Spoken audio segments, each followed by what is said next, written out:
C'est l'heure de notre grand rendez-vous mobile business avec Jérôme Bouteiller, bien sûr. Bonjour Jérôme. Bonjour. Fondateur d'Écran Mobile. Jérôme, vous êtes venu accompagner aujourd'hui une équipe de chez Cinch. On va découvrir de quoi on parle. En gros, on est autour du sujet du messaging quand même pour révéler quelques secrets de cette émission. Avec nous, Marie Romy. Bonjour, vous êtes consultante donc chez Cinch et Christophe Collier, responsable France. Bienvenue à tous les deux. On va commencer avec Jérôme à poser le décor. Jérôme, vous vouliez nous parler de ce business du messaging et plus particulièrement du RCS, cette révolution finalement des SMS avec une actualité qui est quand même particulièrement riche en ce moment. C'est le cas de le dire. Alors le messaging, vous le savez, c'est un segment particulièrement dynamique. Ça représente à peu près un tiers de notre temps d'écran digital. Ça peut monter jusqu'à 2/3 chez les 15-24 ans. Alors ce qui est passionnant, c'est que c'est des applications de messaging, mais qui sont en train de se transformer en super applications sur le modèle du chinois WeChat et qui accueillent les marques pour faire de la publicité, pour faire du commerce électronique, pour faire de la relation client, quitte d'ailleurs à faire de l'ombre à leurs autres applications ou à leur site web. Avec une actualité donc assez chargée du côté de Meta et WhatsApp. Effectivement, Meta nous parle un petit peu moins de métaverse, mais on parle aussi de messageverse. Ils réinvestissent un petit peu ce segment en capitalisant sur les 3 milliards d'utilisateurs dédupliqués qu'ils ont entre leurs grandes applications, Instagram, Messenger ou WhatsApp. Et effectivement, début juin, Meta a organisé une conférence développeurs à Sao Paulo, au Brésil, un pays où WhatsApp est très très puissant. Je crois qu'on parle de 120 millions d'utilisateurs quotidiens. Et ils ont annoncé plusieurs grandes nouveautés pour WhatsApp Business. Alors la première, ce sera la possibilité de faire certifier son compte WhatsApp Business avec la solution Meta Verified. C'est très utile pour les marques pour lutter contre les risques d'usurpation d'identité. La deuxième annonce, c'était l'arrivée des appels vocaux sur WhatsApp Business. Alors je crois que c'est limité à l'Amérique latine pour l'instant, mais ça permettra en gros d'appeler ces marques comme on pouvait le faire avec un téléphone ordinaire. Et la troisième grande nouveauté concerne bien évidemment l'intelligence artificielle avec la volonté de Meta de démocratiser les chatbots auprès des entreprises. Et on a aussi des actualités du côté d'Apple. Effectivement, une autre conférence développeur, la WWDC, dont vous avez parlé évidemment dans cette émission, avec la confirmation par Apple de l'arrivée du RCS sur iPhone. On en parlait depuis plusieurs mois. Et donc, ils vont rejoindre le RCS qui est soutenu jusqu'à présent par Google et par les grands opérateurs cellulaires et présenté comme le successeur du SMS. Alors concrètement, maintenant, on peut officialiser le calendrier. RCS va arriver à la rentrée en septembre avec le lancement d'iOS 18 et ça va permettre donc aux utilisateurs d'iPhone de recevoir des RCS de smartphones Android ou de marques. Alors Apple continuera de faire le distinguo entre le protocole iMessage, donc les fameuses bulles bleues, mais désormais les RCS arriveront sous forme de bulles vertes, tout comme les SMS sur les iPhones. Et donc le RCS, pour rappel, ça donne un coup de jeune au SMS, donc c'est une interface enrichie avec des images, avec des cartes, avec des vidéos et puis aussi des véritables conversations avec notamment l'arrivée de chatbots. Et donc, toute cette nouvelle bataille là autour du messaging, c'est la grande bataille du digital à venir ? C'est mon sentiment, effectivement. Ouais. 15 ans après la bataille entre Apple et Google pour s'imposer sur nos smartphones, avec ce duel entre iOS et Android, on observe une forme d'union sacrée entre ces deux concurrents d'hier pour mieux concurrencer l'écosystème Meta. Et pour vous redonner quelques chiffres, le RCS, c'était à peu près 1 milliard d'utilisateurs actifs mensuels fin 2023. Avec l'arrivée d'Apple, on peut anticiper 2 milliards dès la fin de l'année 2024. Et puis avec le réservoir de smartphones Android, on devrait très rapidement arriver à 3 milliards d'utilisateurs actifs sur RCS en 2025 ou 2026, ce qui devrait permettre à ce protocole de faire jeu égal avec l'écosystème WhatsApp. Et donc, ça sera effectivement une grande bataille, une bataille de titans dans l'univers digital pour les prochaines années. Alors justement, on continue d'en parler avec nos invités, donc Christophe Collier et Marie Romy de Cinch. Cinch, donc acteur européen du messaging ? Exactement, donc le champion, un des champions du messaging, des plateformes CPaaS, plateformes de communication. Et comment vous positionnez justement sur ce marché ? Alors, on est l'acteur leader en Europe. Leader en France, leader dans de nombreux pays en Europe. On est surtout, c'est 4500 personnes dans 50 pays. C'est 2,5 milliards d'euros de chiffre d'affaires. Côté en bourse, c'est une grosse structure. Et c'est aussi, surtout, 800 milliards de points d'interaction avec des utilisateurs toute l'année. Que ça soit des appels téléphoniques, quand vous appelez votre VTC ou quand un chauffeur-livreur vous appelle pour vous délivrer un paquet, quand vous recevez des emails, et aussi, surtout, sur votre téléphone, sur toute la partie messaging.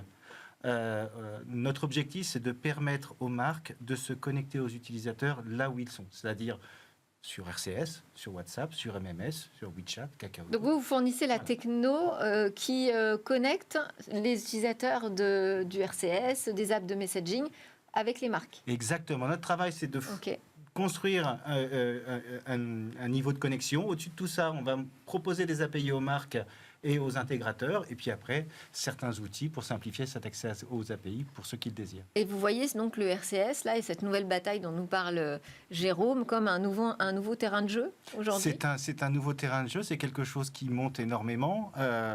On voit ça aujourd'hui, donc, dans la continuité du SMS. Alors, le SMS, on parle en milliards, le RCS, on parle en millions encore pour l'instant, mais on voit que c'est quelque chose qui est en forte croissance. On est aujourd'hui à peu près à moins de 50% du parc en France qui est couvert par le RCS, et ça augmente très rapidement, à peu près 10% par trimestre. Ça va aller encore plus vite avec l'arrivée d'Apple. Et c'est surtout quelque chose, le RCS, c'est Monsieur Plus du SMS. C'est plus joli, on a des vidéos, des fichiers, on peut réagir, on peut échanger, et c'est aussi quelque chose de plus sécuritaire. On a aussi une marque, la marque est vérifiée. Plus sécurisé, vous voulez dire. Plus sécurisé, pardon. Voilà. Sécuritaire, ça peut inquiéter. Plus sécurisé.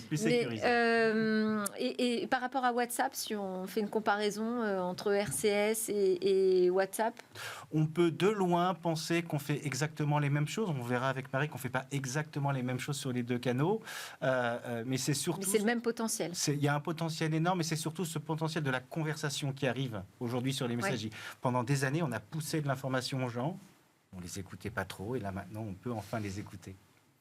Alors justement, si on parle concrètement en matière publicitaire, est-ce qu'aujourd'hui les marques doivent plutôt opter pour RCS ou plutôt pour WhatsApp Business? Alors à mon sens, les deux canaux sont complémentaires. Aujourd'hui, le RCS, ça représente 24,6 millions de smartphones qui sont éligibles au RCS en France, ce qui représente à peu près 45% du parc mobile. Ensuite, on a le WhatsApp, du coup, avec 49 millions d'utilisateurs actifs en France.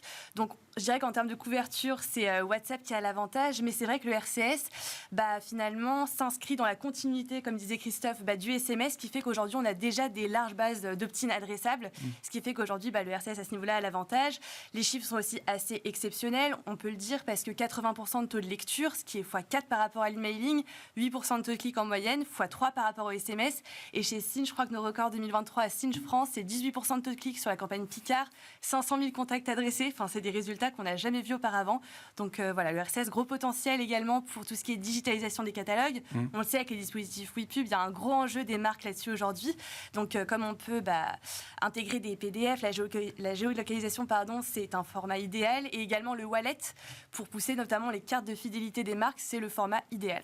Donc deux formats qui ont beaucoup de potentiel en matière publicitaire. Et qu'en est-il du commerce électronique? Est-ce qu'on peut vendre des produits sur ces environnements? Alors on peut dire que les deux canaux sont légèrement en retard là-dessus, mais on trouve entre guillemets des moyens de contourner finalement le paiement directement, dans le sens où on a sur RCS par exemple des expériences conversationnelles avec le personnel shopper, notamment avec Picard, où on avait conçu un chatbot qui demandait en fait aux clients Picard leur régime alimentaire, leurs préférences, leur niveau de cuisine, leur goût et leur budget, et en fonction le chatbot allait leur pousser le menu idéal pour les fêtes de fin d'année, justement pour les soulager pendant cette période où on est quand même pas mal occupé entre le menu, les cadeaux, la décoration. Enfin, c'est une période qui est assez chargée.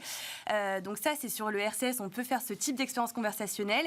Et sur WhatsApp, c'est vrai que Meta va un cran plus loin, on va dire, avec le social commerce, où aujourd'hui, ils ont quand même le catalogue intégré directement dans l'application, où en fait, on peut ajouter ses produits directement dans WhatsApp. Au panier, au panier, exactement. Donc c'est ce qu'a fait But en fait pour Noël, où les clients étaient invités à choisir leur cadeau de Noël, et en fait ils recevaient un lien et ils étaient redirigés directement vers le panier But, et il fallait finaliser le paiement sur le site But par contre. Donc c'est là où est la limite aujourd'hui, c'est que on a la mise au panier, mais on n'a pas encore finalement le paiement directement dans l'application. Ça, c'est pour la France. Ça, c'est pour la France, parce que ça existe au LATAM, en Inde aussi également. Enfin voilà, c'est présent. Pour l'instant, c'est pas en France. On l'espère en 2025 pour WhatsApp et RCS.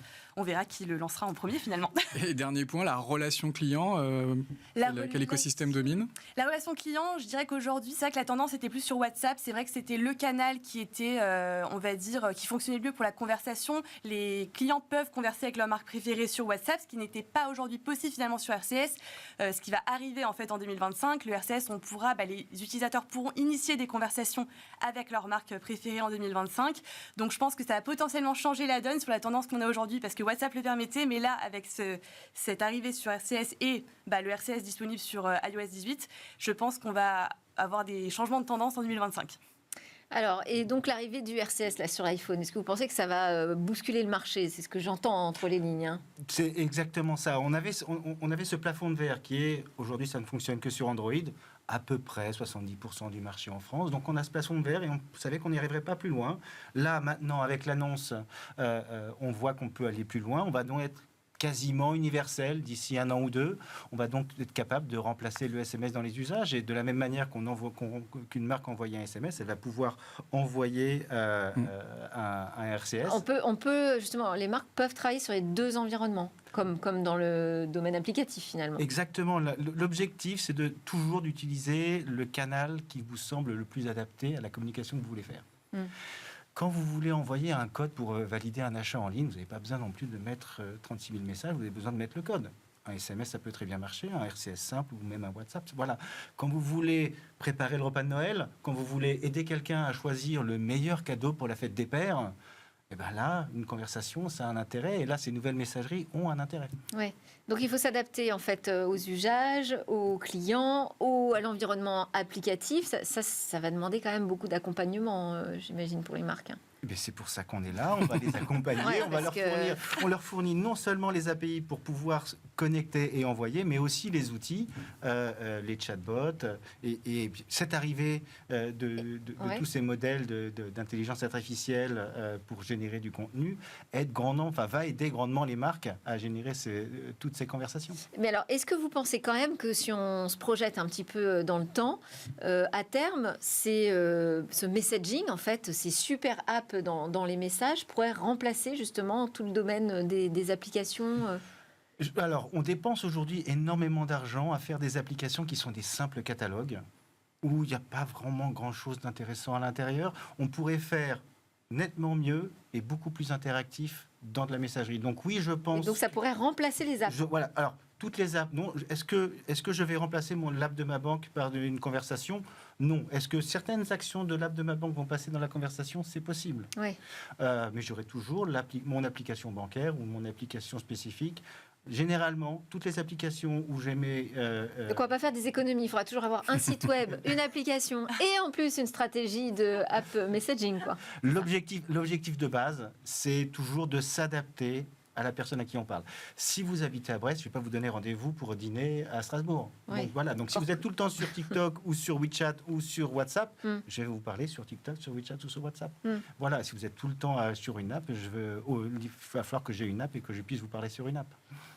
Merci beaucoup à tous les deux, Marie Romy, Christophe Collier de Cinch, et puis accompagnez bien donc toutes ces entreprises pour que ce soit aussi respectueux, acceptable, hein, parce que tout ça, ça peut fonctionner si on est tous d'accord finalement avec ces modèles. Et puis merci beaucoup, Jérôme Bouteiller d'Écran Mobile, pour les invités et les sujets toujours aussi intéressants dans ce registre du mobile business. Allez, à suivre, on va parler de réglementation des professions du numérique.